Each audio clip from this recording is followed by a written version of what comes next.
Right, hello and welcome to the next edition of the Meg podcast. We have the usual suspects with us, Richard Jeffrey Cook and Matt Haywood, and joining us this evening, partly because of the subject and partly because he suggested it as well, we have Rob Hutton.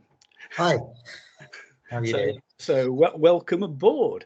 I'm sure you'll bring us lots of interesting information because the subject tonight is Indian armies, or at least a selection of them. Don't worry, we're not going to try and do a 5-hour podcast going through every single Indian army in the lists.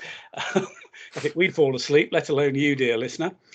So we've picked a number out of the range of Indian armies that are available in Meg. So essentially, we're picking from round about 3,500 years of history, I suppose, from because the Vedic Indian through to the ones that run up to the end of Meg base. We are going to have some history as usual, but again, don't worry, we're not going to give you 3,500 years of history, partly because Indian history is quite convoluted at times. But Richard, as our lead historian as ever, has got some ideas on how we can just do some history for you. So perhaps on that note, I will just hand over to Richard to kick us off. Thank you, Nick, and good evening, everyone.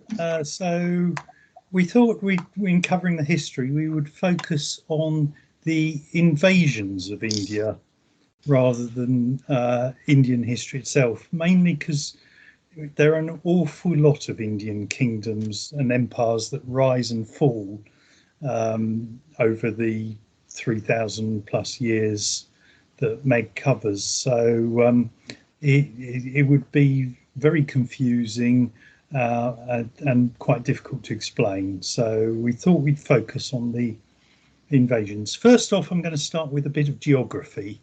So the Indian subcontinent essentially is boundaried to the southeast, south and southwest by the Indian Ocean. To the east, you have the jungles of Southeast Asia. To the north, you have the Himalaya Mountains. And to the west, you have a lot of desert. So as a result, most of the invasions of India actually have arrived from the northwest. And that is the route that most people have invaded India from. And so the northwest of India, obviously, there are the mountain ranges and the passes through the Hindu Kush and, of course, the famous Khyber Pass. If you've ever watched Carry On Up the Khyber, you know it looks just like, I think that wasn't in Cumbria they filmed it in, somewhere like that. It definitely wasn't the real Khyber Pass.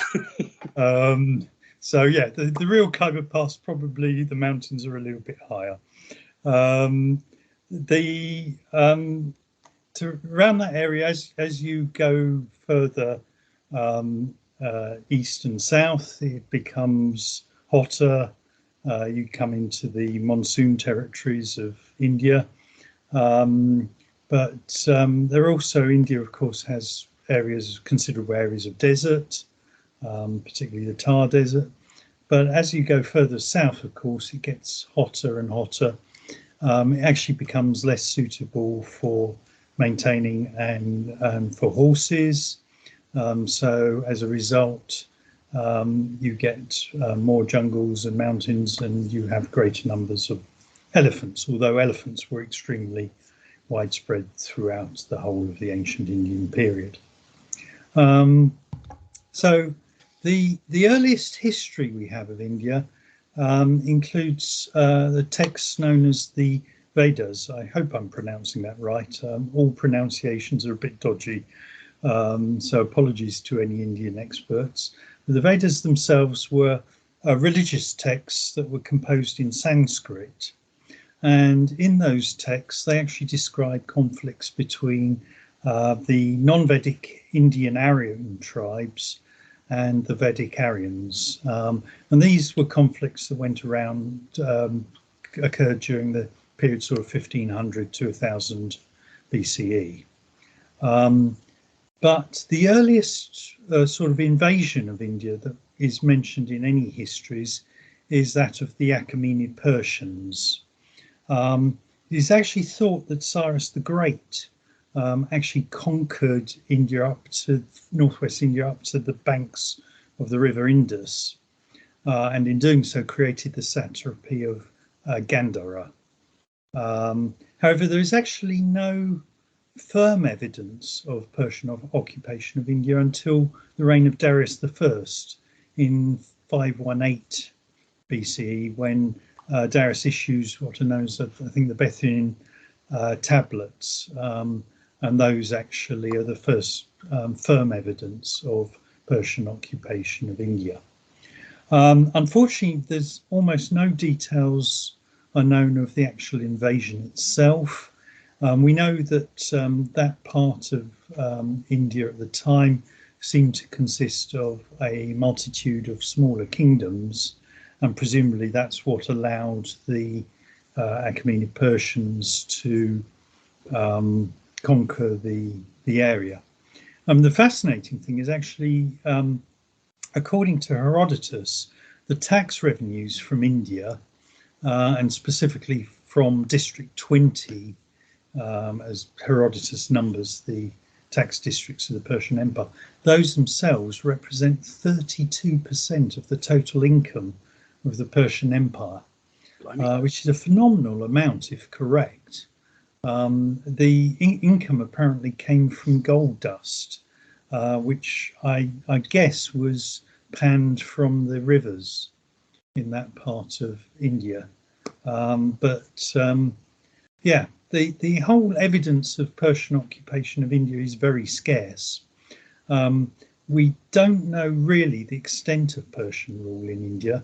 It's believed that they got as far as the Jhelum River, and the sources do mention 3 Indian satrapies, Satagidya, I hope I pronounced that right, Gandhara and Hindus. And what we think is that Gandhara occupies the Peshawar Valley, and that reaches as far southeast as the Indus River, and that had a capital at Pushkalavati, which is Monchasada in Pakistan. The area south of that appears to have been Satagidya, and the area east of the Indus, that seems to have been Hindush. And it's believed the capital was at Taxila, which is now near modern, it's just 25 kilometres northwest of modern Rawalpindi, not too far from Islamabad. The fascinating thing is that the Persians seem to have made very little impact on the culture of India. There's no real evidence of a long Persian impact on Indian culture, although Zoroastrianism does actually occur in India for a few hundred years after the Persians invade. So really nothing major appears in the histories until the invasion of Alexander the Great. Now, Alexander comes along in 327 to 325 BCE. He's already conquered the Persian Empire. He suppresses the revolts in Bactria and then heads over the mountains to the Kabul Valley and then over the Hindu Kush into northwest India.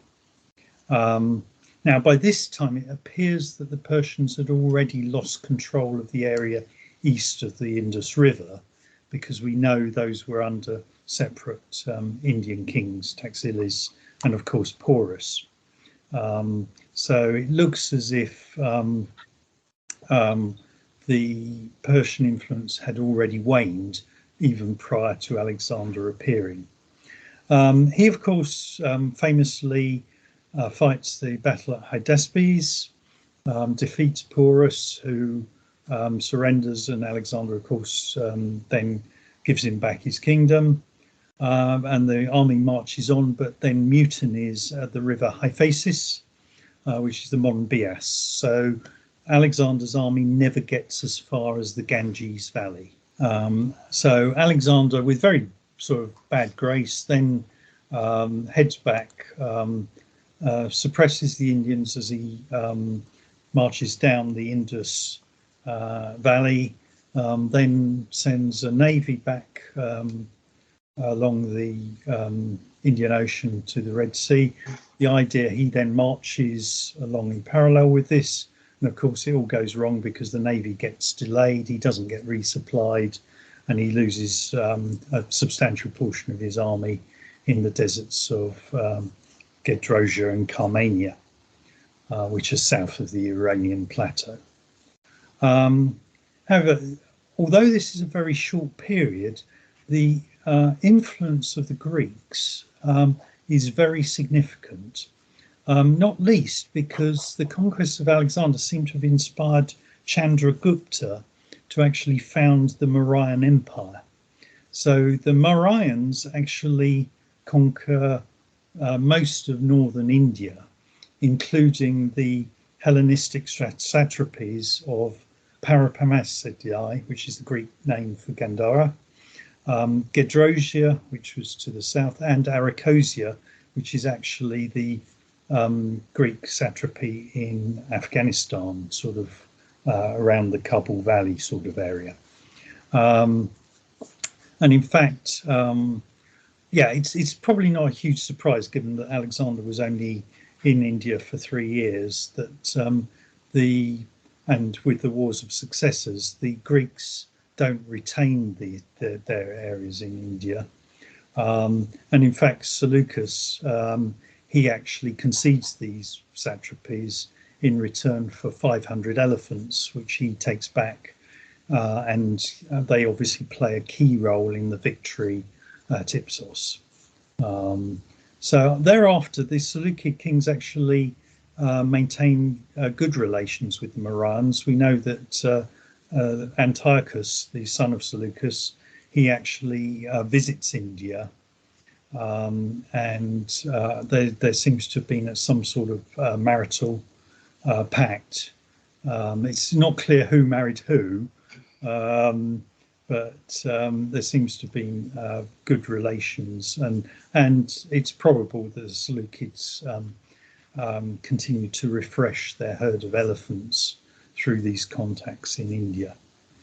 By about 255 BC, the Parthians and the Greco-Bactrians actually secede from the Seleucid Empire, and so that the Seleucid Empire is no longer directly linked to the Mauryan Empire. But actually the Greco-Bactrian kings then take advantage in the decline of the Mauryan Empire, and they actually invade Arachosia and the Parapamasidae, moving the Greek influence back into India.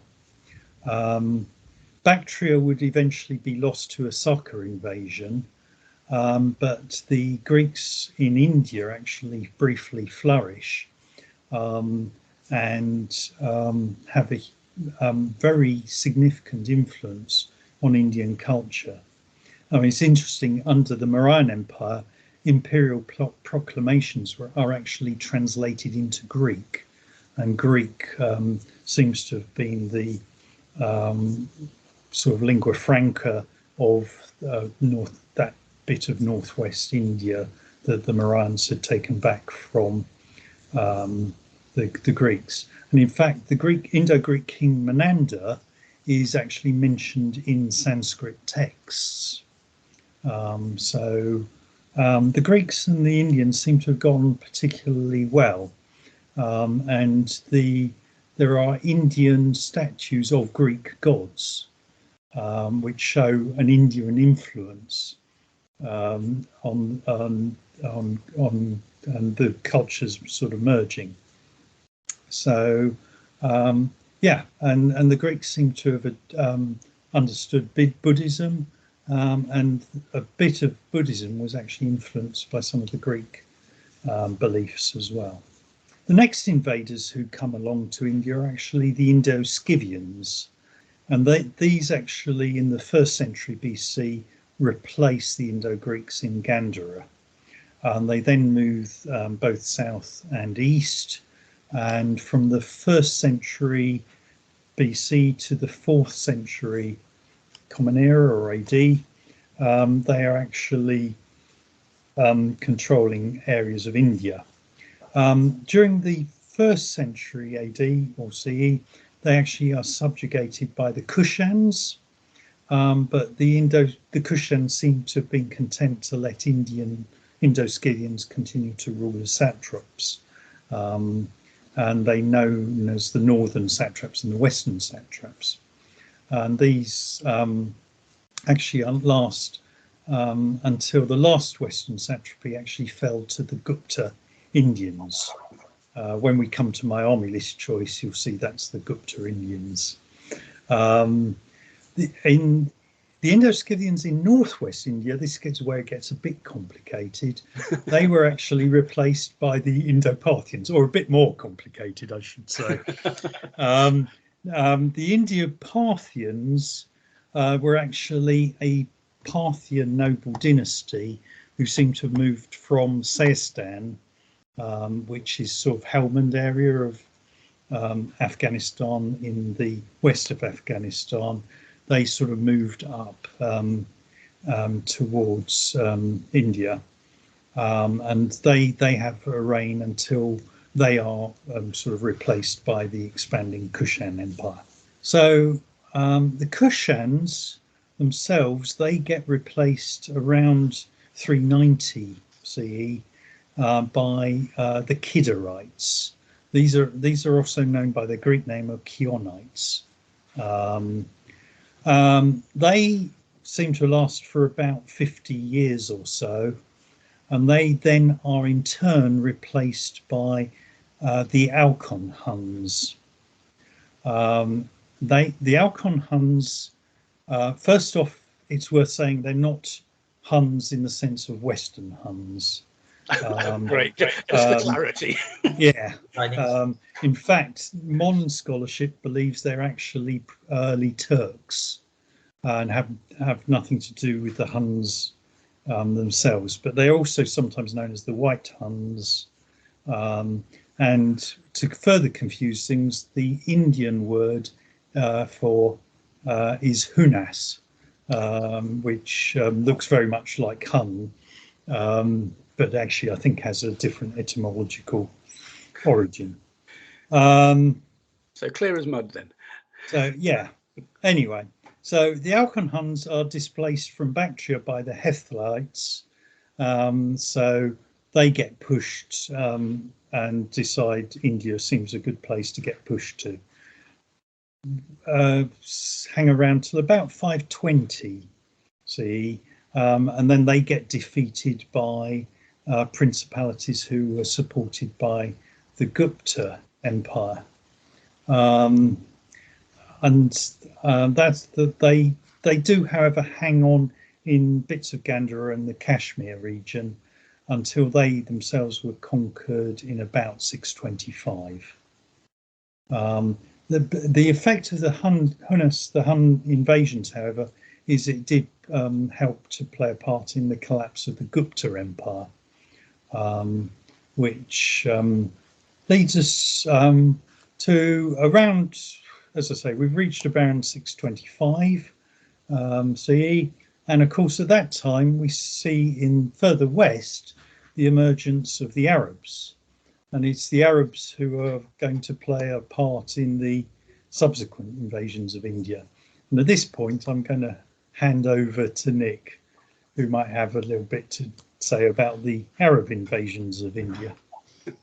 Okay, well, thank you very much for that, Richard. I don't know about anything else. I've learned something there. You know, I thought I had a bit of an overview of the period, but yeah, the Huns who aren't Huns, even though they're called Huns. Yeah, so it's also true of the Sabir as well. They were called Huns, and now it's believed they had nothing to do with the Huns as well. Right. I'm still hung up on the. How about I give you 500 elephants and you let me have this territory? It's like 500 elephants. It's just sorry, I can't even imagine 500 elephants in awesome negotiating skills by somebody. The Empire of Harsha is said to have had 60,000 elephants. Now that might be an exaggeration, but I think it gives you a clue that there were plenty of elephants.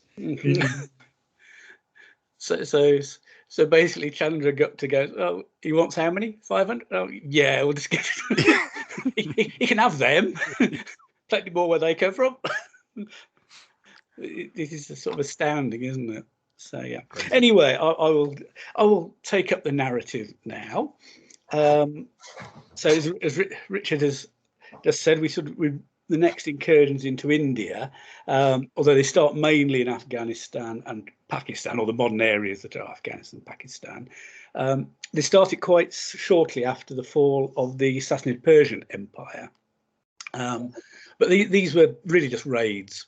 There weren't that many Arabs that far east, and after the fall of the Persian Empire, the Arabs are starting to get spread quite thinly across their ever-expanding empire. So for a while, you get raids with very little permanent impact. Following the establishment of the Umayyad Caliphate around 660 CE, there are further attacks, and they start becoming a bit more organised, especially from the garrison cities of Basra and Kufa, where more organised expeditions are sent out from the now settling down Arab tribes. And these have the intention of actually conquering parts of India. But these were quite unsuccessful. They're a long way from home. The logistics are quite difficult. Some of them are attempted by sea, but they weren't really successful until those launched around 710 CE started to make permanent gains. And by 724, there was an established, what you might call it, an Islamic state along the Ganges, although it was part of the Umayyad Caliphate and did acknowledge the Caliph in Damascus. I nearly said Baghdad then, but it's Umayyad, so it's Damascus. They didn't actually last that long, really. They were lost to the Caliphate around about 750 during the Abbasid Revolution, and by about the mid-9th century CE, they'd really ceased to exist as proper Muslim states. They'd sort of been absorbed into the greater Indian culture of the time, although Islam itself did retain its presence, with Ismaili Shiaism gaining influence at the time, quite a long way from where it started, but it hung on there. After that, we have a slight delay, and then the next big event in terms of India is the arrival of Mahmud of Ghazni, who quite a few people will have heard of. Obviously, the Ghaznavid army is a war game staple going back for ages. Now, Mahmud presented himself as a proper Ghazi, a fighter for Islam, and it's reckoned he led something like 17 raids into India during his reign, although he didn't actually conquer that much territory. He didn't stay. They really were raids. As far as I can see, he seems to have viewed India with its very rich temples, it does substantiate what Richard was saying about the wealth of India in Achaemenid times. That carries on, lots of gold, lots of it in temples. Mahmud seems to have sort of viewed India a bit like a piggy bank, and used it, go on a big raid, loot a temple, drag off all the valuables, and use these to finance your wars elsewhere, all under the umbrella of being a fighter for Islam, performing your duty of jihad against the unbeliever. And because of this, he's pretty much reviled by Hindus to this day for the very obvious reason. Whilst he's popular amongst the Islamic sections, he's not popular amongst the Hindus. So from about 1030 CE, the Ghaznavids then did start to conquer parts of India. They conquered Lahore, which became their second major city. And then over time, over the rest of the 11th century CE, they became more and more involved in India as the Turks pushed them out of their other territories further west. And so really they became a northern Indian state based on Lahore and they stayed there until they were extinguished by the Ghurids in 1187 CE when they finally conquered Lahore. So that brings on to the Ghurids, who are expanding from the Afghanistan area, which they took over as the Ghaznavids started to fail, and then started to expand into northern India, in the same way that Mahmud had, except with more of an eye to conquering.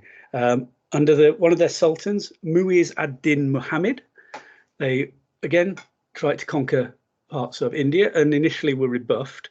But in 1192 CE, at the Second Battle of Terrain, they defeated their Hindu opponents and went on to conquer Delhi and a major part of North India, all the way across eastwards to the Ganges. Following Muiz ad-Din's assassination in 1206 CE, his senior Gilman took over control of the Indian territories that had been part of the Ghurid Empire. They claimed that this had been Muiz ad-Din's intention, honest governor, and all along he'd intended to pass it to these loyal servants of his, all of whom are Turkish Mamluks, basically. And these Mamluks went on to establish a number of sultanates across the north of India, one of which was the sultanate based in Delhi. And after a bit of a shaky start, the Delhi Sultanate emerged as the most powerful of the successor sultanates. And over time, and by the end of the 13th century, in fact, controlled most of the Indian subcontinent, although that then receded as they proved unable to hold it. And that's really it for the Muslims, and really it for the major invasions, I think, for the period covered by Meg. I'll just make a quick comment on the Mongols and Timur, who people will be thinking, well, surely they invaded. Well, the Mongols did have a bit of a stab at North India, but they didn't really like it. They didn't really, and it was only really after Genghis and the time the empire was starting to break up, and really it was I think it's too much trouble. It didn't suit their tactics. It didn't suit their horses, as Richard's already said. Horses don't actually get on very well in India. And certainly the Muslim sultanates imported vast amounts of horses in their time, mainly from Arabia and Persia. So the Mongol influence in North India was minimal. And again, Timur, although he virtually conquered the Delhi Sultanate, it really was just a glorified raid. He went, and the Sultanate recovered somewhat after that. So they don't really count as invasions in my book. Certainly not ones that caused any lasting occupation. So there we are. That's that. So my bit's probably more well known to people than some of Richard's, I think, but that covers the major invasions of India. I don't know if anybody's got if Matt or Rob have anything they wish to add to that. I can just say, I mean, a lot of that is obviously very northeast, getting the geography wrong, focus, but there's a lot of also activity going down in the south of India with the various different empires and things that were coming up and going up from the south. And it's sort of, as far as I understand it, and I'm not an expert on the history, you've got a lot of the Hindu elements down in the south going up around and off to the east side of things and conquering territory up around there. Some people like the Cholas, for example, I mean, they were very much going the other direction and going up. Well, towards things. But, I mean, the Chola, for example, is one of the longest lasting empires in history, apparently, from what I've been reading. Yeah. So they're sort of, it seems like India's divided into two halves or the two things. I'm not sure about the geography exactly, but I'm assuming it's down where a river would divide mostly. Rivers are often boundaries. So is that they were a native Indian state, were they? Yeah. Yeah, so the Cholas are one of the empires in the south. You also get Tamil empires. In fact, one of the last Meg period invasions of India is the bizarre Ming treasure fleet of, I think it's something like 1420, that actually arrives off the coast of Ceylon, and then basically almost inadvertently kicks out the ruler. And suddenly finds that it's got a whole load of angry people who want to attack them. So Right. they rather rapidly head back to their ships. That's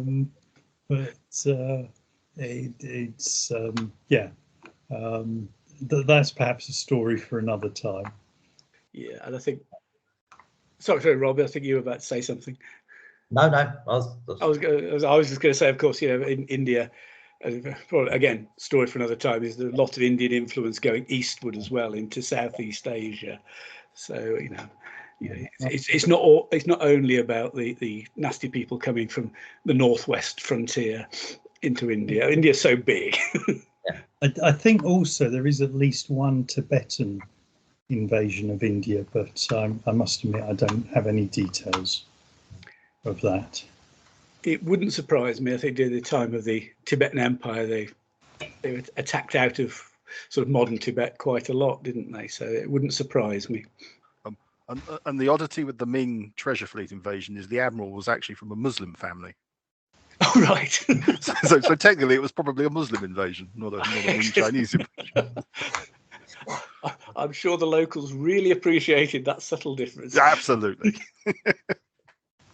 Okay, folks, I think we spent a good time on history there. We've covered some highlights of, I said, the best part of 3,500 years. So I think it's time to be moving on towards the armies, the Meg armies from India. But perhaps before we dive into the individual lists, we could just maybe spend a little bit of time just looking at some of the common features across these lists, because the number of troop types are fairly common to Indian armies, and maybe just how they work and any thoughts on that. Yeah, so if I may, so traditionally Indian armies consisted of 4 elements: elephants, chariots, cavalry, and infantry. So that was the traditional breakdown of the army. So elephants are pretty much a feature of most Indian armies. There are a few republican Indian states around the time of Alexander that seem to have not had, because elephants tended to be the control of the nobility and the royalty. So the republican states that develop in India don't seem to develop the elephant arm, but they're very much an exception. And otherwise, elephants are the sort of key prestige arm of the Indian armies. Typically, the animal has a crew on its back. It's supported by foot who accompany the elephants. I think a lot of internal Indian warfare was who had the sort of greater number of elephants and the prestige to override your opponents.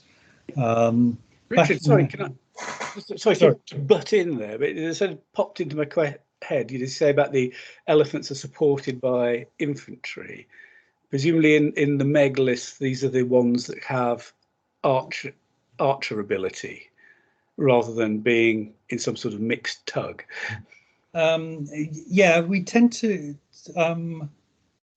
We're not always consistent in always giving archer ability based on the accompanying foot. To be honest, there's probably a bit of randomness in whether elephants get bow capability or not. List writing is an art, not a science. Yeah,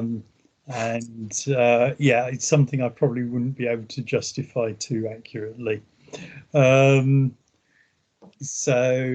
it's probably fair to say that elephants tended to be accompanied by supporting foot in most armies, in most spheres, actually.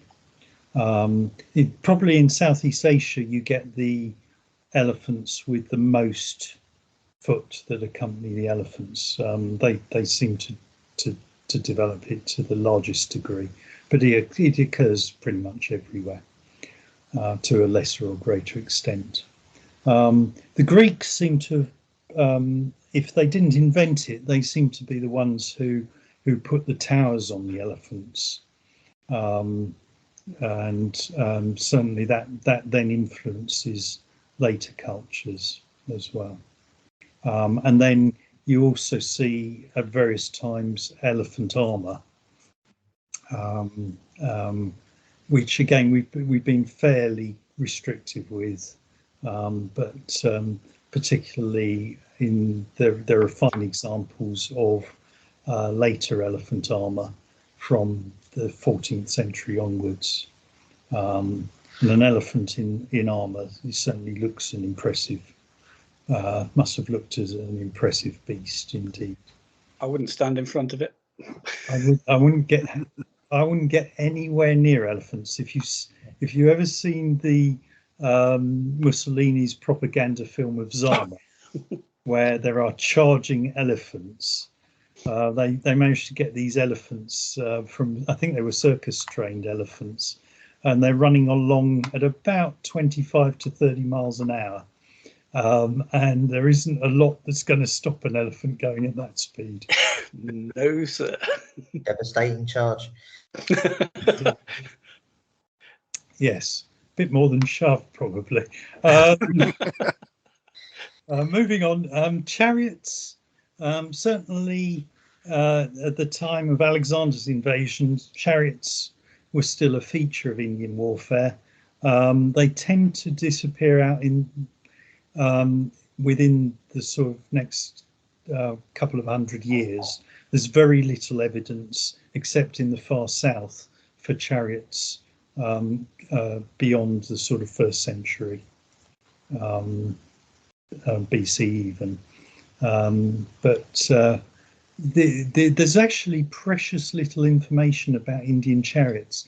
We're not even completely sure whether they were 4-horse or 2-horse. There seems to have been a mixture, a bit like the Chinese actually, of different sizes. The problem is the Indian words for chariots don't tell you actually how many horses or the size of the chariot really.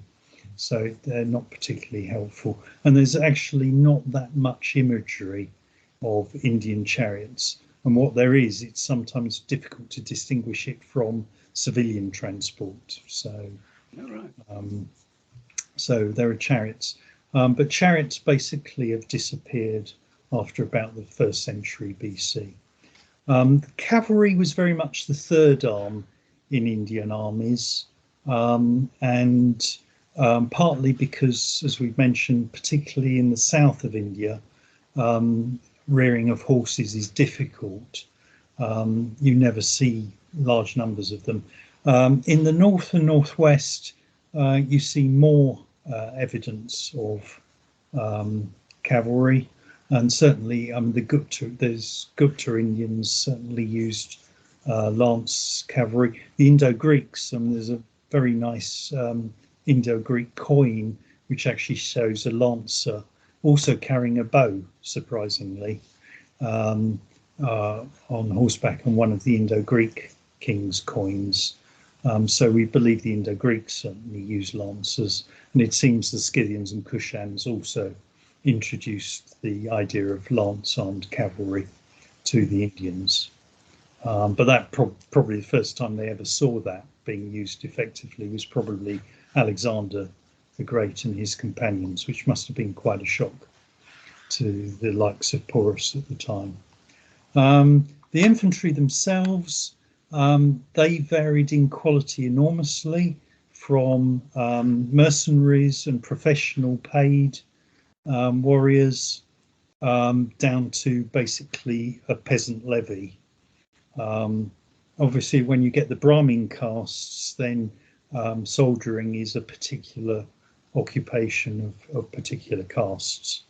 But bear in mind, the caste system is not universal in India throughout the ancient period, and it varies from place to place. But the bow was definitely a favoured weapon amongst the Indians. A fairly long self bow certainly probably doesn't justify the power bow qualification that used to be in WRG 5th edition, I think it was. Oh yeah, the good old longbow and two-handed sword, didn't they? Sword. Yeah, the swords were definitely used, but the quality of the iron was again highly variable, from probably professional soldiers and guards with very good quality swords through to a lot of swords that probably bent on impact. A bit like the Gauls, I think, who the Romans were called sort of straightening their swords after they've tried to take the head off a legionary and failed. I did hear the Damascus steel originated partly in India. Yeah, the idea that Indian iron is always of poor quality is definitely not true. There's good evidence for quality iron existing, as well as examples which seem to have been a lot poorer. Of course, the whole subcontinent is a huge place, and the resources vary widely from place to place. Richard, that's all. That's really fascinating stuff, and the sort of four-way split for Indian armies. I mean, I've always had an impression that India, despite the number of invasions we talked about, Indian armies don't seem to have, on the whole, picked up on the invaders' technology, if you like, very much. Part maybe from Guptas with the lances you mentioned, but I'm not sure I would necessarily agree with that. I think one of the problems is that there's until recently, there's been relatively little information on Indian armies available, and what is available is often quite difficult to interpret. So I think there's reasonable evidence that the Indians weren't averse to adopting other technology. It's just that you're in the unique situation where elephants dominate warfare throughout the period. Therefore, a lot of tactics which might have been appropriate in other places aren't going to work in India. Yeah, and I suppose the difficulty with horses that you've already highlighted means there are, and lots of jungle in various places means you're not going to, I suppose, adopt horse archer tactics massively. Indeed. I mean, I think there's quite good evidence when firearms start becoming available. The Indians adopt firearms just as readily as anywhere else in the Arab world, for example. Okay, so I'm maybe my impression's wrong. Wouldn't be the first time. Yeah, that would be my assessment anyway. So just sorry. Sorry, Nick. I was just going to say you do mention one other consistency of the Indian armies: jungle. Oh, all yes. the lists allow jungle terrain, which is not that we're stereotyping the subcontinent. Yeah, it's. I think probably if you look across the whole of India, you've got pretty much every sort of terrain, perhaps with the exception of steppes. You've certainly got desert. You've got wide areas of reasonable agricultural land. You get quite a lot of city building. You've got some pretty impressive mountain ranges. you've got coastal districts. So you can pretty much have the full range of terrain across India. It is, yeah. So in terms of those common troop types in Meg, I suppose you have to say that elephants always stand out with Indian armies, don't they? You say they were they're like the dominant part of it, and I think they are in Meg armies, aren't they?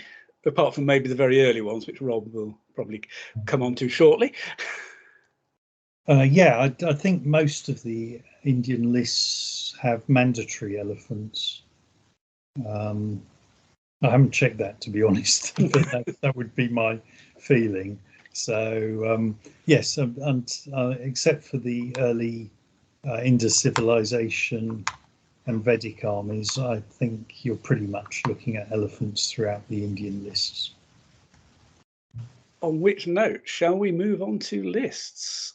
And starting with said Vedics, Rob, who has a Vedic army, has used the army multiple times. Am I right, Rob? Yeah, that is very much I'm true. sure you can take us through an army list, possibly one you've even used. Yeah. I'll just sort of give a little background onto why I ended up with a Vedic army. It was an accident.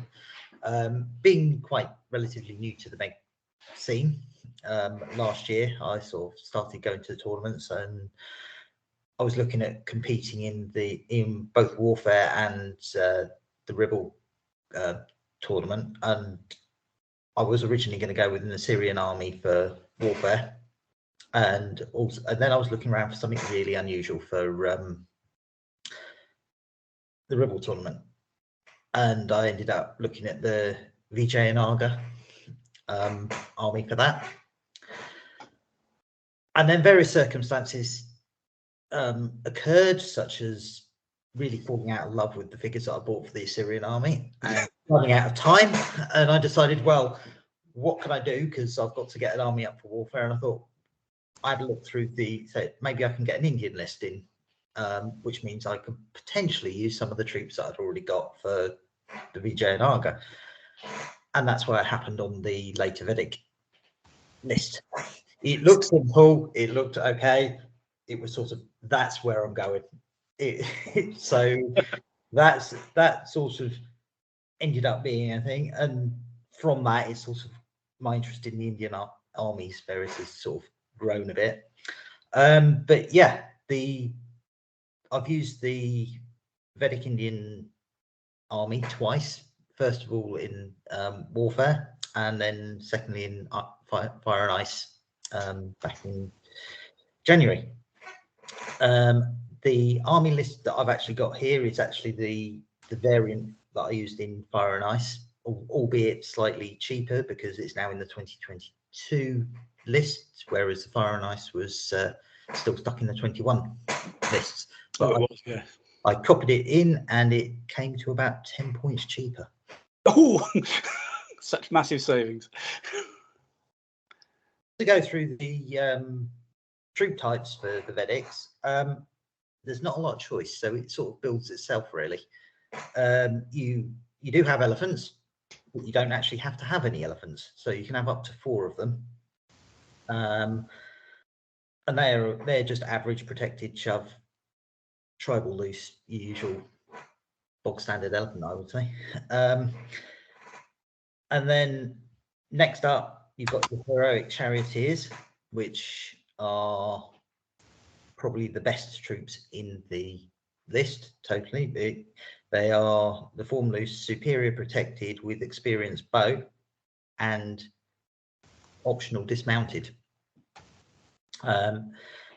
And they dismount as formed loose, superior protected, two-handed cut and crush, which makes them slightly tasty when it comes to hand to hand. That is a really unusual dismount. Yeah. It's worth saying this is based on the Vedic text, which describes all the charioteers as carrying huge maces. So it's a bit of artistic license. Yeah. The text says so. I believe, remembering seeing long time ago. I think Channel 4 showed the Mahabharata Indeed.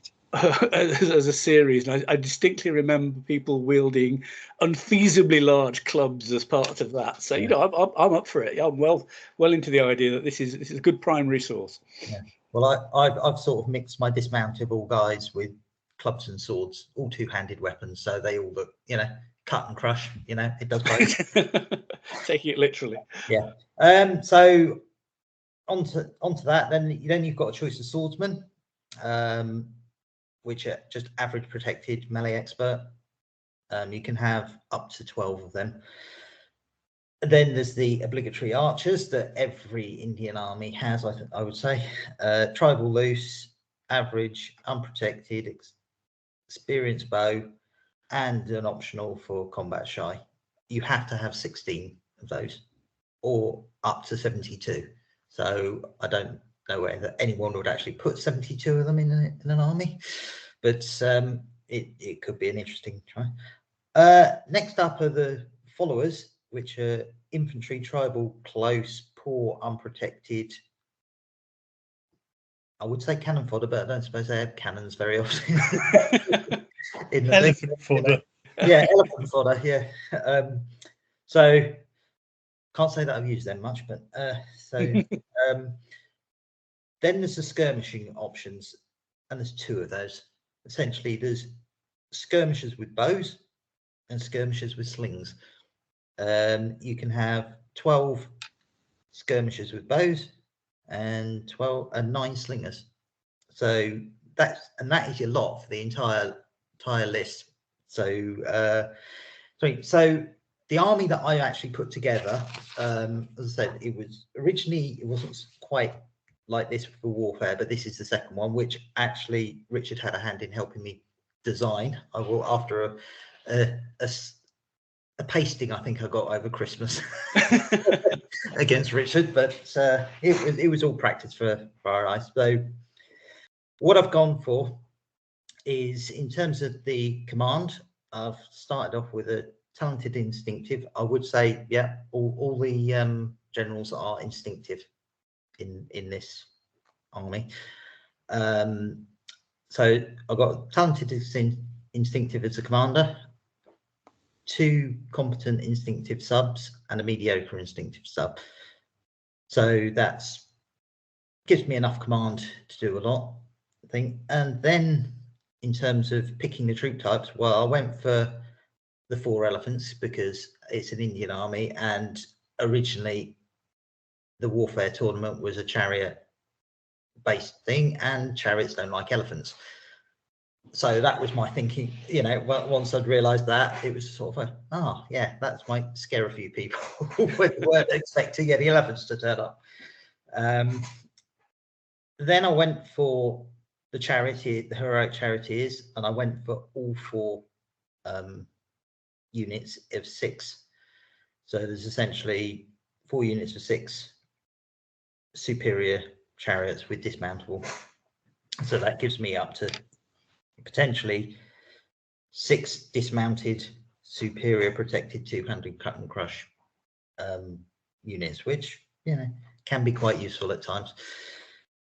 Then I went for two units of swordsmen, and they just give the melee expert, they're sort of the infantry type. And then after that, it's 1, 2, 3, 4 units of 8 archers,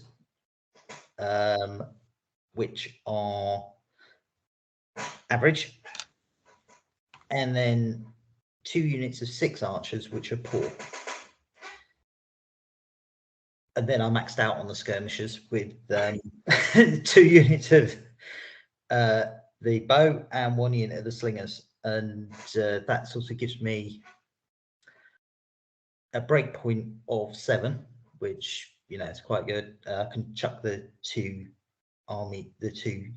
poor units of archers up the back somewhere to stay out of the way, and while the rest of the Indian army dies very quickly. I mean, what I'll say is most of them are tribal loose, and that is one of the challenges with fighting. I think with an Indian is you've got to get used to playing on reds and yellows to do anything fancy or thing, but you've got to learn that actually whites get you forward and stuff, so that, and you getting the terrain right is also another element with this. And I will say in this you get plains, coastal and jungle. Okay, so what terrain do you think is good for this army? Well, I've yet to be able to get the most successful terrain out there. I think is because the biggest, I mean, the scouting is 3, but I think for most of the time I have been out scouted and I've lost the set. But then that's just the luck of the cards, I think, and most of the game have just been unfortunate. You know, it's got a PBS of 6 and balances out, but I think but then I'm no expert in playing the game as yet. So I will. Yeah, I mean, it looks to me that you've got 5 really good units. Mm-hmm. Your elephants and your heroic charioteers. A couple of units and the swordsman. Pity they're only 6s, I think. And then I mean, limited by the units. So, I mean, the skirmishers are useful. I do like, you know, there's a bit of a theme on this podcast at the moment. We do like to see our skirmishers. Mm-hmm. So, you know, it's an obvious question. Have you ever actually dismounted the chariots and used that to? I have dismounted them. I did dismount them at warfare a couple of times, and it just depends on getting the yellow cards to actually do the dismount, or you either start with them dismounted, but then you lose the maneuverability to go. So some cases it's been really successful. Other cases I've fought the army and I just haven't had. I've set out with in friendly practice games. I set out with the chariots and just not had the cards to dismount, and you come up against some awkward troop types and you get absolutely mown down. Even though, you know, superior chariots with this boat, you know, you skirmish away, but sometimes that doesn't always work. So I've been on the wrong end of elephants myself with this army and the chariots. So you know how they work. Yeah. I think my thoughts about the army is that you really do have to decide how you're going to use the chariots quite early on. You can't wait until you're into the action to dismount them. So it's quite a tough. It's probably not always going to be a clear-cut choice. It's one you've got to make quite early and hope you get it right. I mean, it's an interesting army. I think I would probably actually go more on the command, even to the extent of dropping a couple of tugs of archers. Just that would be my preference for the balance. Not that there's anything wrong with your army, Rob, but that would just be the way I'd try to play it, I think.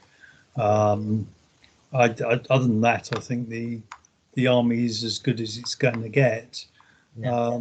It's always a challenge to use archers. The problem is you've got to get things in the right place at deployment. And deployment is going to be fairly crucial to the success of the army. So if it's out scouted, it's going to be quite a tough fight. I think it works better in the period as opposed to out of the period. So what I found is, I mean, with the army I used at warfare, I did actually have 2 talented and 2 competent generals in there, and I did have less. I only had 4 units of archers in that, and that actually worked better. But then again, it was in the period, and I managed to get better results than I did at the Fire and Ice, which was coming up against samurais half the time. So it was just like, that's not gonna. Yeah, I think yeah, That's a tough match. Yeah, that's tough, and I think I'd agree with Richard. I never want to see another one of them again in my life. I do think more command would be good on this one because of the factors Richard mentioned, and the fact you mentioned, you need that yellow to dismount, and if you're not getting it, well, more cards gives you more chances, of course, depending how you allocate it. Well, I've got campaigns to look forward to. I'm going to use it in the campaign. Oh, right. So it's coming out again. So, and I think there's another Chariot Wars option at some other point later on in the year. So I am going to bring it out again a couple of times at least and I might revert to the original list that I had for Warfare in those options. Yeah, well, that's got to be a vote of confidence for you. It must be enjoyable enough to use then. Yeah, I mean, I spent long enough painting them, so get the use out of them. There can sometimes be that bloody mindedness, isn't it? I mean, I'm going to use it till whatever you set yourself as that. So we shall see it again. Definitely see it again. Okay, Matt, any thoughts? Yeah, it's one of those I've looked at before, and I do like both versions of his list and of Rob's list, and yeah, those chariots really intrigue me because I've always felt the Indians have a difficulty in keeping nasty stuff off their infantry. Even the elephants are not always great at doing that, and the speed and mobility. The closest I get to it is the Kushite Egyptians are allowed 4-horse, exactly the same chariot but without the dismount, and they are so useful. They are so annoying to kill. And you've got 4 blocks of these things. And I mean, even not running away and taking the hit as they charge, you can often break them off. Rather than, run back, get yourself out of position, you can actually stand there, shoot, being superior, take the combat, and then drop out in the melee. And yeah, it's one I'd be tempted to try at some point. It's got some interesting twists. Yeah, I really like it. I don't want to fight it, but I really like it. It's got Matt's seal of approval. Not necessarily a good thing. Given that I generally consider his armies at least partially insane, I'm not sure where that leaves us. But no, it's good, and presumably as well. Actually, you said the army came out of a desire not to use the Vijay Anagar again, or you aborted that project. But I mean, it does show that what you've got with quite a lot of these Indian armies is things like the archers and I suppose the swordsmen as well can be used for a lot of armies quite legitimately. Yeah, I mean, I've figured out that I can pretty much, once I've got all the core units built for this, I can pretty much field any army from any period of the main period. So you can do chariot, classical, early medieval, late medieval, right up to it's just finding the right armies to go at the right. As I said, at the early period, you've got limited choice, but more cavalry comes in and you get more options for more elephants later on. I mean, I did try the Chola Empire at Bagcon, which did okay, but it was a 15-minute throw together list, because I was late going in that one, and that was that actually did okay for the first game, and that was 12-12 on the first game, so it was but then it went downhill after that. So those 15-minute throw together lists, in my experience, they're either absolute genius or a bit iffy, shall we say. yeah. Mine are always iffy if they mine are. I think it's people like Matt throw them together and come out with something you go, that's genuinely insane but also genius. Yeah, it was more the case of that one. It's more the case of the 2 elephants. Was it 4? There's 6 units of 2 elephants in that one. Oh no, I don't like 2 elephants. Way too brittle for my liking. Yeah. But I'm sure we'll talk about elephants in pairs later on. Oh, maybe, but to pick up on the point you just made about later armies getting maybe more elephants and more cavalry, that smoothly takes us into Richard's lists, which is a Gupta Indian. Yes, so this is an army I used a couple of years ago. Was it Roll Call? maybe. It was a anyway. It fitted the theme, and I remembered I did reasonably well with it. So my Gupta Indian starts off with its 4 instinctive commanders, a talented army commander, and 3 competents. It has a poor flexible camp. That's just because it fitted the points. I have 3 units of 3 elephants. So I've gone for 3s. We were talking about 2s of elephants are very brittle. 4s quite expensive, so I've compromised with 3 lots of 3. Oh, is it just a compromise? Yeah, well, is it a good compromise? Oh, that's good. So then, along with that, I have a unit of javelin men. They're compulsory, tribal loose, average protected, unskilled javelin, and then 4 units of the combination spearmen archers. So they are units of 9, 3 spearmen, tribal flexible, average protected, short spear, and the rear 2 ranks are tribal loose, average, unprotected, experienced bow. So they are archers with a thin sort of veneer at the front that can fight.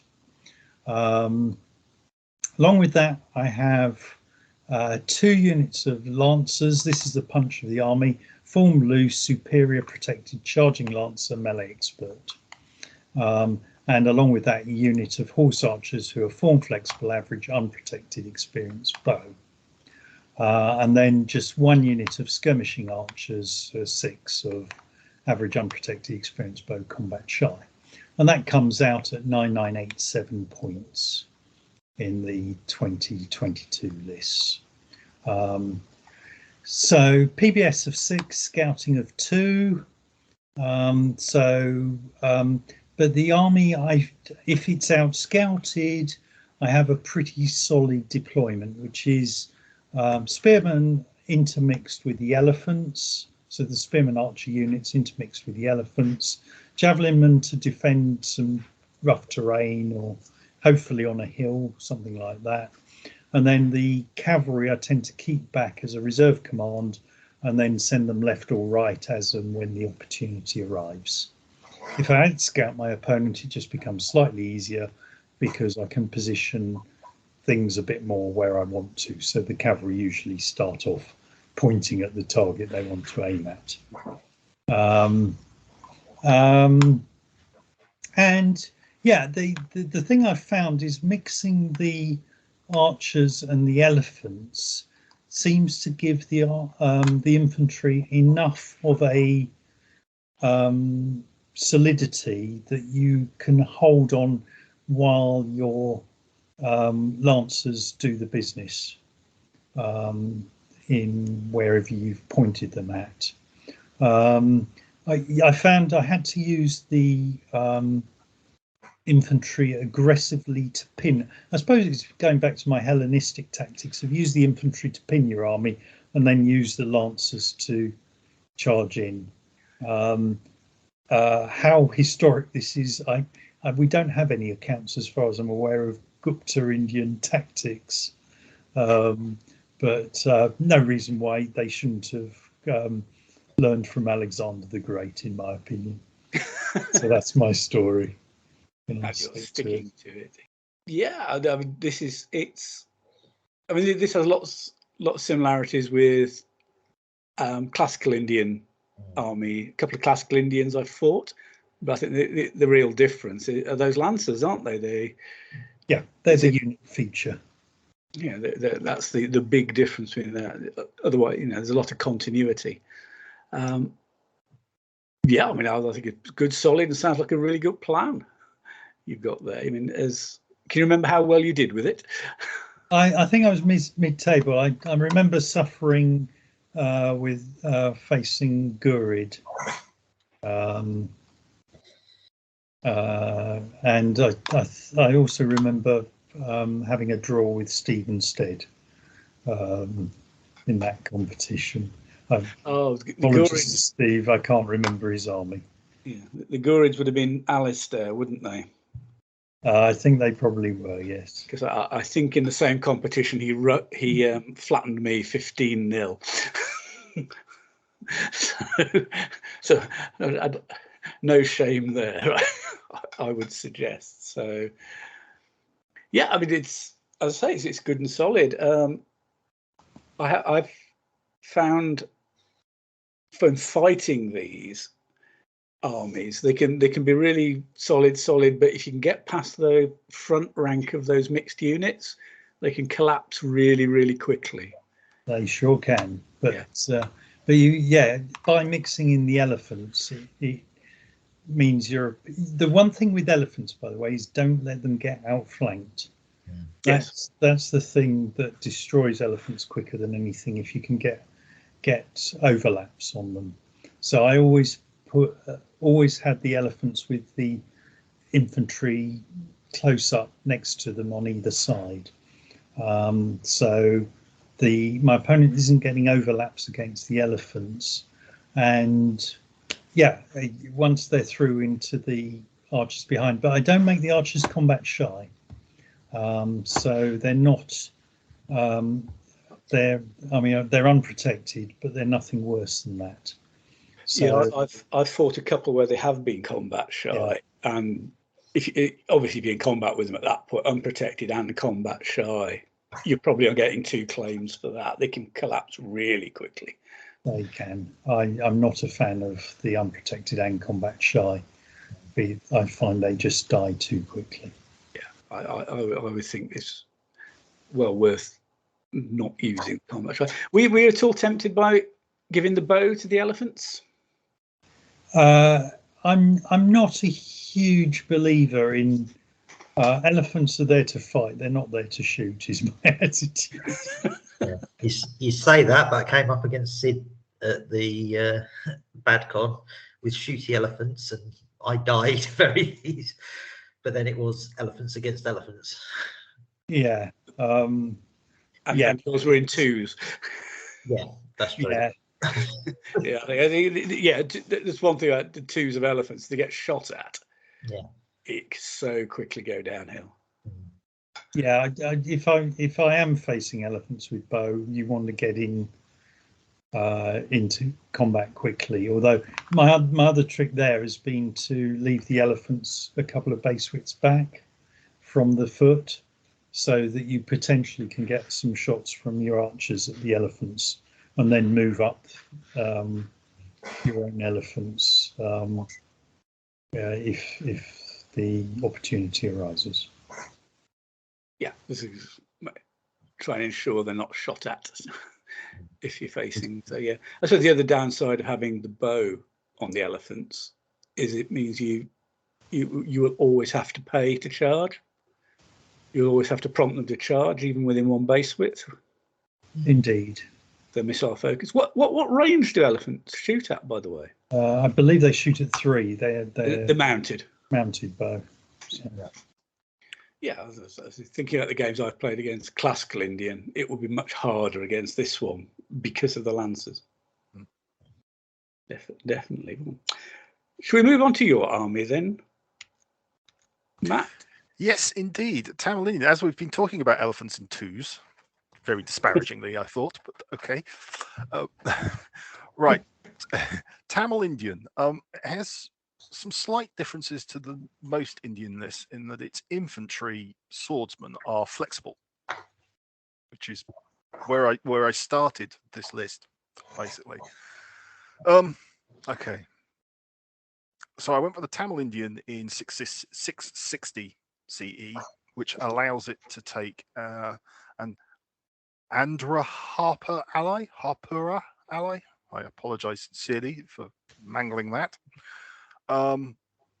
It's not particularly different in list type to the Tamil Indian, to be perfectly honest, but has a slight advantage for me. So what I went with was a talented army commander, 2 competent sub-generals, all instinctive, and a talented instinctive ally, external. Now the ally came with what I've given it is all the elephants in the list are elephant, tribal loose, average, protected, shove, or standard elephants. So the ally starts with a tug of 2 of those. You've then got the guard infantry, which are infantry formed flexible, superior protected melee expert, block of 8. Then 2 lots of royal troops, which are infantry formed flexible, average protected melee expert, 2 blocks of 8. You then get into the main army, which is 2 tugs of 2 elephants, another block of 8 guard infantry, identical to the allies, so formed flexible, superior protected melee expert. You've then got 2 blocks of tribal flexible, average protected melee expert, 2 blocks of 8. 2 blocks of archers, which are tribal loose, average, unprotected, experienced bow, combat shy, 2 blocks of 8. And then 2 blocks of loosely called cavalry, is in that they are cavalry formed loose, average, protected, unskilled javelin, combat shy, 2 blocks of 4 for tugs. So that gives you 13 tugs. You've then got 2 blocks of 6 skirmishing archers, which are infantry skirmishers, average, unprotected, experienced bow, combat shy. Gives you 6 PBS, 2 scouting, break of 7 on the tugs, 15 UGs, so it's a third deployment of 5. I'm not keen on blocks of 2 elephants, but the only way I could come up with a list that I actually quite like to use is by maximizing out the melee expert swordsman. I don't think there's enough in the list that if you maxed out the archers that you'd be able to protect them. There's not enough elephants to be able to launch any kind of focused attack where you're not going to get decimated somewhere else. So my basic thoughts were 2 blocks of 4 cavalry. Basically, they work in a tag team, so they're on a flank somewhere. One's running away whilst the other one's moving forward to slow down whatever you're trying to slow down. Never getting in combat, fairly obviously being combat shy. And what you are then looking to do is put a 30-inch wide block of swordsmen into something. You can actually go for almost 3 foot if you went 2 deep, but if you go 3 deep, as in 3 wide, sorry, and 3 deep, well, 3-3-2, you cover about 30 inches, 32 inches, something like that. And then the blocks of 2 elephants are actually behind that line. The idea is you go in with the swordsman either at angles, or you're looking at removing troops out the back so you can lose casualties if you're lucky, so you can put 2 blocks of elephants in once the swordsmen are engaged. Ideal terrain type, I'd be looking for jungles or something nasty and using the flexible that way. So that's kind of where I went. I totally agree on the elephants being in 2s. I don't like it, but I couldn't get it to work any other way. That's essentially it. The reason I went for the ally is they're all formed. So that gives you a relatively good-ish maneuverable block supported by the other guard infantry. So you've got 32 mixed superior and average protected melee expert to do something with. And then again, being form flexible, you can go close, so you could get shove against loose order infantry and so on. It is what it is. It's not an exciting list, frankly, and that's where I'd have headed with it. So there you go. Yeah, I think, well, I would say at least you've got a plan for the 2 base elephants that doesn't involve throwing them in straight away. Yeah, even I'm not that daft. Yeah, so yeah, I mean, it's almost I like quite a lot about this list apart from the 2 base elephants. I was just looking at the list, the Tamil Indian list. I do notice you can have superior elephants. You can, but or you could always have more elephants and downgrade those to average to give you more elephants if you wanted. True, but I think that then means you just don't have the points to take the ally. Right. I think that's where I ended up with the calculations. You just, because you've got the minimum 2 tribal flex swordsmen that you have to have. I don't think I think I've got the minimum 2 archers. Everything else is, as I could tweak it. I agree. If I could get blocks of 3 elephants, so much better. So what I'm looking at is counter-punching with the elephants in this version. Also, giving it a 15 command structure for deployment, I would be looking to put the elephants down quite early because I don't actually care where they go. They're going to be at the back of the combat line somewhere. So the elephants could go down early, the cavalry could go down early. Okay, it would probably flag where I was likely to be skirmishing, but maybe I'm not. Who knows what I'd be up to. I rarely do, so you've got no chance. I have to say I'm not a fan of. I mean, if you're putting the elephants at the back, you've got 1,440 points. My maths. Behind the main combat line is what I meant, not at the back of the table. So I know, I meant that. I meant that. But you've got 1,440 points that is not getting stuck in. I'm not a fan of that. I think I'd drop to 12 tugs and at least have the one group of elephants being in a 4 and being prepared to put them into the front line. I'm almost certain you're right that once I played it, this version, I'd almost certainly go to the 4. But so you're like me, was it you're an experiential learner? Oh, very much so. You have to do it before what you intellectually know to be true, before you believe it. You have to take your lumps. Absolutely. Yeah. I'm a firm believer in, start with the insanity and then try and work my way up. Just a quick question on the archers. There's the unit group sizes of 4. There are 8. On the actual army list. You may be looking at, or am I looking at the wrong one? Magna one, maybe. The cavalry in 4s, the archers are in 8. Okay. Yeah, printing out the wrong one. That's why. Been there, done that. Done it while list checking. Nearly sent an email to somebody rejecting their list because I was looking at the wrong army list. It's I would. I mean, from that, I would have put, having learned that elephants don't work in 2s very well. I would have put the 3 units into 2 3s. On that one, absolutely. The ally, I have to take 4 for the main list. So, right, so it's the ally one. So those 2 that could become a 4, and then I'd have to find the points for a 3rd for the ally, which is probably doable. Yes, taking on board again live adjustment of listing going on.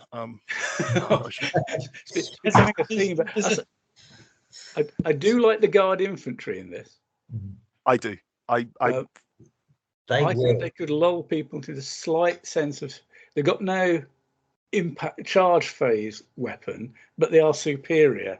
So they put they're as good as, say, short spear. Well, they effectively become good quality legionaries as soon as they're into the melee phase. Yes. And what I really like about them is they just start expanding out, because once again it's that beautiful thought that they only have to fight in a single rank. Yes. And they can keep broadening the combat out.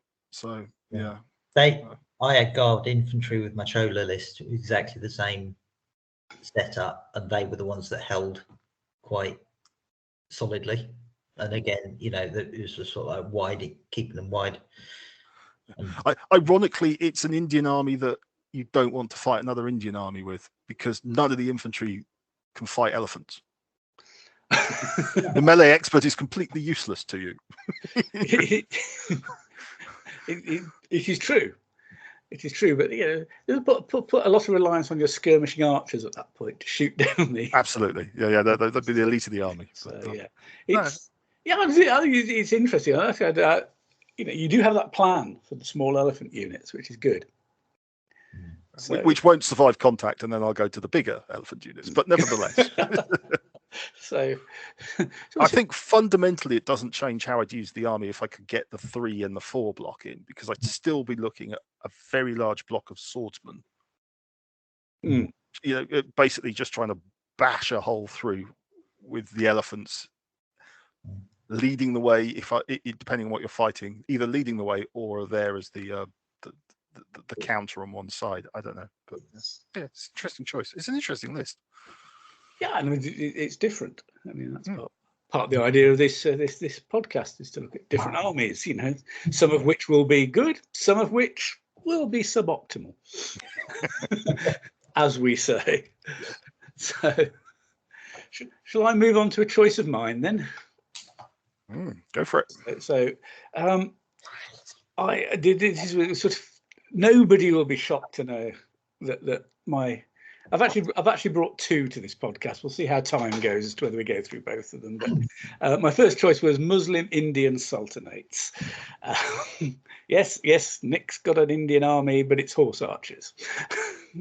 So this is the Delhi Sultanate army. The actual list has two main time periods in it. Before 220 CE, it is basically a Ghurid army, which can have quite a lot of form flexible horse archers in it. And after 220, those horse archers disappear and they're replaced by just formed loose, average protected, experienced bow, short spear types. So your normal. Just to stress, this is 1220 CE, not 220. Sorry, did I say 220? My apologies to all. Yes, 1220, which is absolutely right. So I've, in the interest of being a bit different from those armies, like my Seljuks with the form flexible armies, I've got a list here that is post 1220. I've actually dated it 1294 for what it, partly because that gives some options I just wanted to throw in. Anyway, unlike the other armies we've had so far, this army has professional generals. I've gone for a command structure of a competent professional C&C, then a talented, a competent, and a mediocre professional in my subbies, which ends up giving a PBS of 8.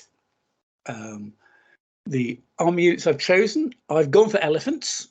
Elephants aren't compulsory, but it wouldn't be an Indian army if you didn't have elephants. And as you can have fully armoured elephants, I've gone for fully armoured elephants. So I've gone for a unit of 4. This is a punchy unit. So they're tribal loose, obviously. They're average, fully armoured. They have shove, and I have added unskilled firearm to them, just because you can. I will say this is possibly this is just a silly, really. And to be honest, it works out at something really daft, like 3 points a base or something, for the cost of this. So it's not exactly a lot. It might actually be more sensible to drop it, but it was there. I had the points, so I put it on. So yeah, that's they weigh in at 330 points a base. That's 1,320 points for that unit. And Rich will be glad to know I would not be planning to put them behind the line. They're there to be pretty much up front and in your face to something, partly because they're so expensive, and partly because they are actually quite phenomenally powerful. And being fully armoured can really scare things. Okay, so enough on that unit. I've got 2 units of Mamluks, drilled loose, superior protected, experienced bow, short spear. Got 3 units of the lesser versions of these, which are formed loose, average protected, experienced bow, short spear, a 6 and 2 4 bases of them. Then I've gone for 2 units of what are called neo-Muslims, and these are actually Mongols. They're Mongols who left the Mongol states, moved to the Delhi Sultanate, converted possibly to some degree to Islam, and were known as neo-Muslims. I get 2 4 base units of these, form flexible, average unprotected, skilled bow, short spear. That's quite nice, adding a couple of units of skilled shooters. And then I've got 3 units of archers, tribal loose, unprotected, experienced bow, combat shy, all 6s, 1 of which is average, 2 of which is poor. 2 poor ones are fairly obviously really sit at the back types, but they are experienced bow, so you can get use out of them.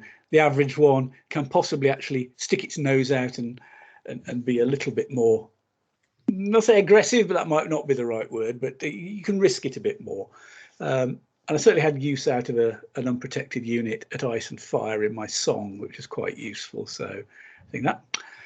2 units of skirmishers, 1 of horse archers, cavalry skirmishers, average unprotected, experienced bow, Cantabrian, combat shy. So they can work, add those to the neo-Muslims, and you could have 6 files shooting as skilled bow. And then a unit of skirmishing javelinmen who are infantry skirmisher, poor, unprotected, experienced javelin, combat shy. Yeah, they're to some degree using up the points. I've got a feeling they might just tip it up, the scouting up to the 4 that is there. And they can screen things as well. Unlike a lot of armies with elephants, I've been a bit less worried about the elephants being shot at in this army because they're fully armoured. But you do have those skirmishing javelinmen there if you really feel the need to do that. So in the army can have stand-up plains and jungle as its terrain types. It'll probably want to go for a reasonable amount of open space because of the shooty cavalry types. Want to manoeuvre, and it's in use. The elephants are going to feature really quite heavily as a hammer, and the neo-Muslims and the horse archers are therefore so the potentially 6 files of skilled shooters. The superior Mamluk types will probably get used to at least one of them to support the elephants. Otherwise, the elephants are just going to get really isolated and come out. The point Richard made: don't let your elephants be outflanked, and you may in fact end up with the 2 superior cavalry and the elephants being your major attack, and the rest of the cavalry essentially skirmishing, occupying and whittling down. So probably relies a fair amount on the elephants. I say the elephants I've noticed this when I've used fully armoured elephants before, and they are quite a psychological impact on your opponent as well, and especially if they've got horses. A mainly horse army will look at that and go, oh my god, not only is it elephants that can stomp me, if I shoot at them, they're fully armoured. Oh my god. So that was my sort of Indian horse archer offering. Was it? I bet it wasn't a surprise to anybody. I really like the elephants because I have this vision of somebody charging your elephants for whatever reason, and your unskilled firearms slowing them to a point where they don't actually make contact. No, that would be funny. And then you stomp them in the following turn. But Yeah. no, it's an army I think we've talked about before, and I do like it. I do, yeah. It's combination of shooty and fully armoured elephants. Where could it go wrong? Well, I think if it's going to go wrong, it's going to be because it has a bipolar problem. It doesn't know whether it's a stompy army or a shooty army. But it's I don't know about anybody else, but it would scare the. I've used a version similar to that. If you really want to go very stompy, you can actually have 8 elephants, all fully armoured. Ouch. Yeah, if you could find, say, another 300 points, you could swap out one of the Mamluks for a second unit of the fully armoured elephants, which I think in the right circumstances would be absolutely terrifying. And it's the 8 PBS and 4 scouting cards, which actually gives you a fighting chance of going, surprise, I'm an elephant. Yeah. When you deploy, It's ambush the elephants in plain view. Yeah, bet you didn't see us coming. So Yes, the idea of ambushing with fully armoured elephants. don't give Matt ideas. It's okay. I've checked. The rules don't let me. No. Really? You can't ambush elephants. Oh, there you go. I didn't know that. I may have misread it, actually, thinking about it. I didn't think there was any restriction, but there you go. No, I didn't think there was. You probably can't. Visibility is going to be your issue, but Yeah, they might not move very quickly. I will let you check that, Matt. So, it's this usual stunned silence my army seem to get. Or it's a case of, Nick's brought horse archers. What can we say? Well, no, you get kudos because it's a horse archer army with armoured elephants. I mean, it's not even your normal insanity. Sorry, sanity. Yes. No, this army can have them. The Ghaznavids can have them, and I think the Gurids can have them as well. Armoured elephants and shooty cavalry. Yeah, I can't remember if the Timurids can as well. The following may not ambush: army commanders, elephants, battle wagons, artillery, camps, UGs with barricades or obstacles. Blimey. There you Well, I go. must admit, I'd never considered ambushing elephants. Well, I presume the trumpeting would give them away, but It depends if they're flying elephants. Yeah. On the other hand, I remember from a safari trip, I think it was in South Africa, and elephants can emerge from bush where you'd never saw them, and suddenly there's an elephant. But they're not perhaps- the armored type. Yeah, no, also probably it's a single elephant. Yeah, if the bush is high enough, you don't necessarily see them coming. Jungle. Yeah. But that might just because I know very little about elephants other than it's big and it's over there. Perhaps if you were more Can you wide. imagine your scouting commander having to explain that one? What do you mean you didn't see them coming? To say, Digress. especially these, because certainly the ones that fought Timur at the Battle of Delhi, they were fully armoured. They had towers on them, and they had men with firearms and basically primitive hand grenades. So yeah, I'm sure they weren't very ambushable. But I do question throwing hand grenades from elephants, the effect that must have on the elephant. Well, later on, they put effectively small cannon on elephants. Oh, this is true. My Mughal Indian army has exactly those figures modelled with a small handgun. Yes, so it's maybe not as stupid as it sounds. Okay, well, that seems to have just left us talking about armoured elephants and whether we could ambush them or not. I'll quickly go through the other list I did knock up for this podcast, just because I'm on holiday and I had nothing to do this morning. I thought I'd look at a Rajput Indian. This was sort of based on an Indian army with cavalry, but not the horse archers. And the Rajputs, of course, have charging lancers. So I thought I'd see what I could come up with for this. So this is, again, from the Rajput Indian list. We go back to a mainly instinctive command structure with 3 competent instinctive generals, the army commander, 2 sub-generals. I've gone for, because you can have it and why not, a Tibetan ally, an early Tibetan ally in this. Now, the ally general has to be professional, and I've gone with the so risky competent version, but I don't think it's not that risky as I'm certainly finding out having used them. I have, as with skirmishers, I've signed up to Richard's theory on allies. Competent allies are pretty safe. So I've gone for a Tibetan ally in this. The actual Indian part of it, I stuck with elephants, though they're not fully armoured. I've gone for 2 fours of elephants, tribal loose, average protected shove. So these are in your face, go stomp things. 3 units of charging lancer cavalry. These are formed loose, average protected, charging lancer melee expert, 3 sixes. Now Rajputs are allowed some fanatic cavalry, so I thought I've really got to have those, haven't I? You can only have 4 of them, but it's a unit of formed loose, superior protected, charging lancer, melee expert, fanatics. 1,000 points for 4 bases. So I'll leave you to decide whether that's sensible. 2 units of the usual Indian archers, tribal loose, average unprotected, experienced bow combat shy.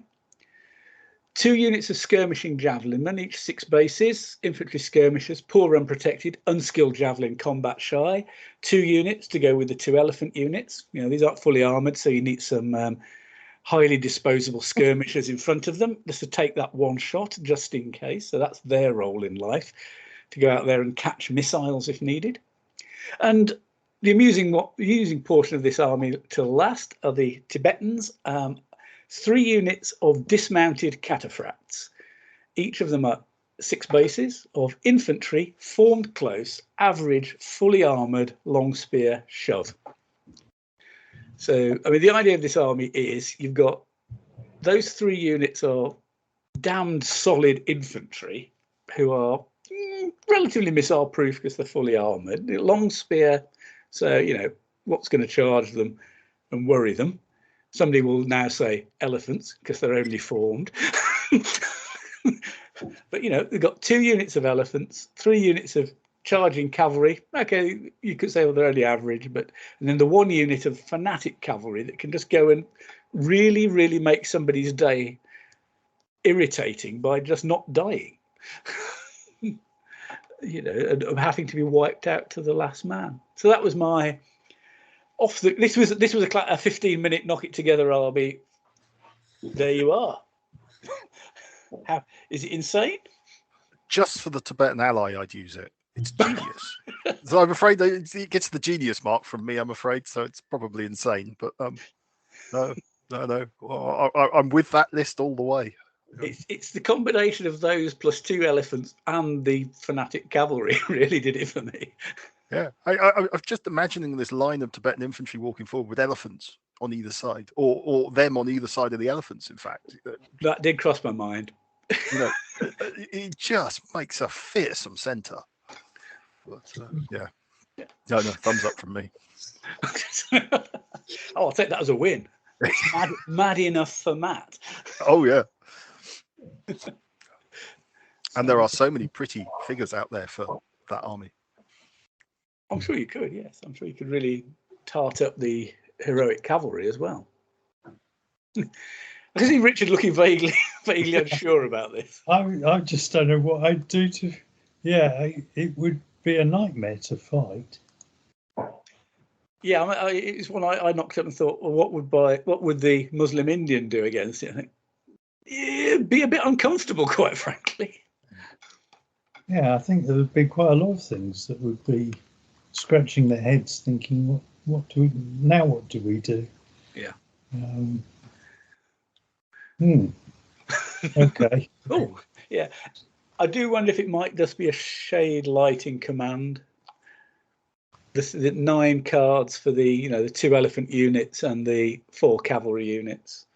There's 9 for 6, but the elephants can drain them if you have to. If you ever have to wheel them. Yeah, I mean, if you were going genuinely competition, you could drop the fanatics, because that's a big chunk of points that doesn't necessarily give you. Are they allowed normal superior? Yes, the cavalry portion, the charging lancers, the melee expert's optional, but I think if you take them, you take the melee expert. Yeah. Half the cavalry can be superior, of which 4 of the superiors can be made the fanatic. Okay. Which might get you slightly more command, but it's a list I'd try even in that format. I think fanatics just have that thing, the psychology effect on your opponent. It's difficult to get away from that idea. They're fanatics. True. And so people worry and then overreact to them. Yeah. So I would keep them in there.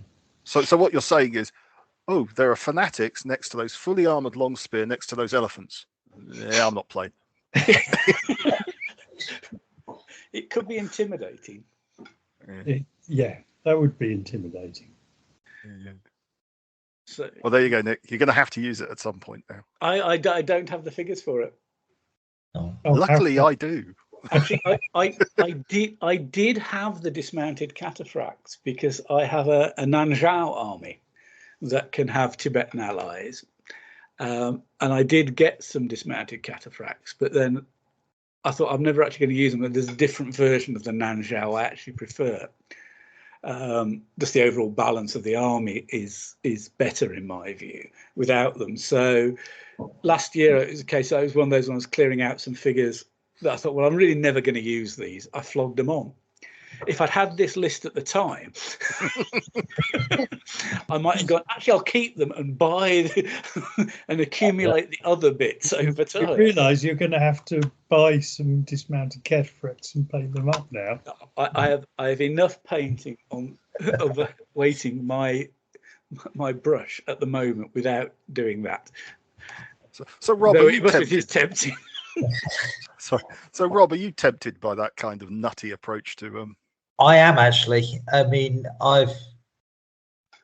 one of the things I am looking at is just because, as I said, with the Indians, you can multi-purpose the troops right throughout the whole thing. So I'm sort of it's going to be a case of building extra tugs onto the army, just have that options so I can play it. And actually, I've got some, actually going through some of these lists is some really good ideas, not just the Rajput, but I mean, even looking at the Muslim Indians and the Guptas, and I think they're all really interesting lists that give me options and places to go with in the future. So, yeah, the Rajput has probably got the least sort of reuse of troops in it. yeah, I mean, it's elephants. I mean, I've got elephants and archers you'll have. And archers I've got coming out my ears. So all I'm going to say now is that we can't publish this podcast till after the list submission deadline for roll call, because I don't want to meet this Rajput army with the army I'm taking to roll call. I won't be at roll call anyway. So yes, I haven't sent you for the time being. I haven't sent you my roll call list yet, have I, Nick? Well, I'm not the list checker for it, so you don't have to send it to me unless you want. Well, no, you might have to send it to me first, so I can send. Oh, you've already sent it to me. Oh God, I'm going to regret this. He could be facing two of them. Well, actually, no. I suspect it would be and meet it in the first round, lose, assume the other one hasn't lost, can't meet it at least in the second round. So I'm going to regret designing this list, aren't I? It's tempting. I'm very tempted, I have to admit. But I'm starting to think of dismounted cataphracts again. Anyway, enough of our pondering of this. I've got one possibly last question for Rob, based off something you said earlier, and I think you might mention to me before. You said you tried the Vijay Anagar. Oh, yes. What was it about that list you didn't particularly like? I mean, I think it was more the fact that I only played 2 games with it in the end, because that was a tournament that I dropped out because of thing. But I scored 2 points over 2 games, and it just didn't feel that it could do anything. Right. It was just holding back the tide, and it just held back as much. I think the elephants did a little bit, but they became the glass cannons that they sometimes can be in the thing. They destroyed 1 unit in the entire thing, and that was only because I managed to flank had 1 elephant unit in front and then a flank with the other elephant unit. I managed to, and that was actually against Ray. Right. I think, but and then I got total 15-0 on the next game. So, but then that was coming up against medieval 100 Years Wars thing. So I just think it's a case of it probably worked on the subcontinent, but wouldn't work in the middle of Europe as an army. Fair enough. I did just wonder. Yeah. So I mean, it was. I went for it because I like the quirky side of things, and when playing Meg, it's just I get bored with. I mean, it's like I've got Roman army, I've got Spartan army, but I found them just boring because it's sort of like everybody's done them. It's like the solid thing. I like to go a bit quirky and okay, I'm not going to win with the things, but it's just also the fact that painting up figures and stuff is the other thing, which is actually my main passion. Well, I mean, it's a hobby, isn't it? It's all about enjoyment. So it's whether that's the painting side, the playing side, or even design. I quite like knocking lists up occasionally just to see what you can get out of it. So why not? Okie dokie, chaps. I think we've come to the end of the lists. I will just say I've literally just tweaked the Tamil list. I've just sent it to you all. By dropping one of the subgenerals to mediocre, combining the cavalry into a block of 6 rather than a block of 8, you can combine the main list elephants into 4 and add a 3rd into the ally.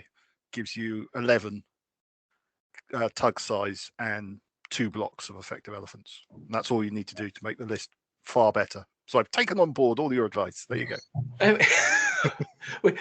We're going to have this as a regular feature in this, aren't we? You know, we'll start off with you at the first list, and then see at the end of the podcast we will come back and find out what the revised list looks like. But yeah, for the listeners, we'll put both your original and the amended version up again, because I just had a quick glance of it. I must admit, I think it looks better. So it's all good. So. What as a last thing, what have we've got a subject, I believe, for our next podcast, although we're not going to ask us to commit to a date just yet. So, which has been suggested by one of our listeners. And we will be moving to Spain for that one. I think unless anybody has any objections. It's a good choice. Let's do it. It's going to be because I'm building Portuguese next. Yes, and just I think just to whet everybody's appetite, I will let on what period it is. It would have been suggested that perhaps we could cover the armies around about the time of El Cid. Ah. So get your Charlton Heston references ready. We will obviously be deciding which armies we will be looking at as part of that, but you know, that part of the I suppose the start of the Reconquista is when it is. We may be looking around for guests, who knows, a guest or guests, but that will be the subject of the next podcast when we have time to do it. So thank you to person who suggested that, whose name I have completely forgotten. Tony Perkins suggested that, so thank you, Tony. Unless anybody's got any other information they feel they wish to pass on to the listeners. No. No. Sorry. Deafening silence tends to suggest. Must remember not to nod my head when the camera's not on. Shake my head rather. I think we have reached the end of this podcast. So hopefully that's been enjoyable for you listeners. Giving you a number of lists to think about. They will be going up on the blog. The URL will of course be in the notes when we announce it. And we'll have to see how many Rajput Indian armies come out of it, I suppose. Okay, thanks guys. And I think that's the end of the podcast.